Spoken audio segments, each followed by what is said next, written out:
Друзі, всім привіт! Сьогодні я готую неймовірний салат. Він точно здивує ваших гостей не тільки смаком, а ще й виглядом. Це салат «Морська зірка». Ви спитаєте в мене, що особливого в цьому салаті? Дивіться далі. Почнемо з яєць. Нам потрібно 5 відварених попередньо яєць, які я очищу і наріжу дрібним кубиком. Яйця дадуть салату ніжної текстури і створять гармонійний смак у поєднанні з іншими інгредієнтами. Далі огірок. Візьму 200 г свіжого огірка, наріжу його також дрібним кубиком. Не знімаю шкірку, не витягаю насіння. Саме центральна частина огірка, яка має найбільше соку, надасть салату свіжості та легкості. Далі наріжу 200 г крабових паличок. Різатиму я їх кубиком, але якщо ви обрали такі крабові палички, як сніжний краб, то просто розділіть їх на волокна виделкою. Вони дадуть салату ніжного морського смаку, що так пасує до основних інгредієнтів.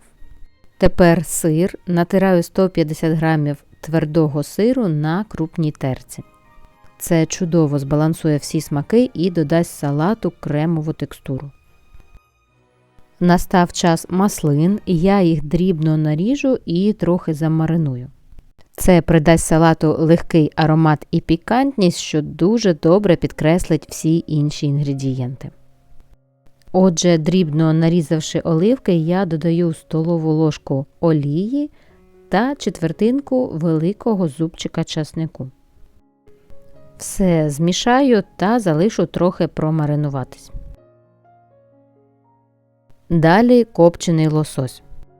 Я буду використовувати хребет гарячого копчення.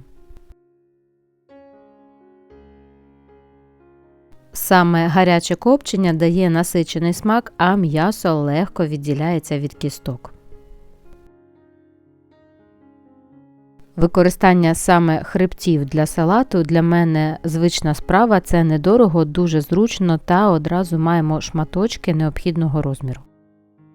Отже, поєдную 300 г риби з попередніми інгредієнтами та переходжу до наступного – це креветки.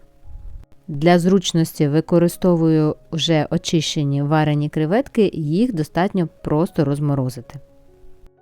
Після розморожування даю їм добре стекти та одразу відправляю до салату. Далі додаю оливки, які тим часом вже промаринувались. Та близько 50 г домашнього майонезу. Він чудово поєднається з усіма компонентами та стане родзинкою нашого шедевру. Для того, щоб оформити салат у вигляді морської зірки, на великій тарільці я наношу майонезом форму зірки. Так буде легше. А формувати починаю з центру, поступово формуючи кінці зірки.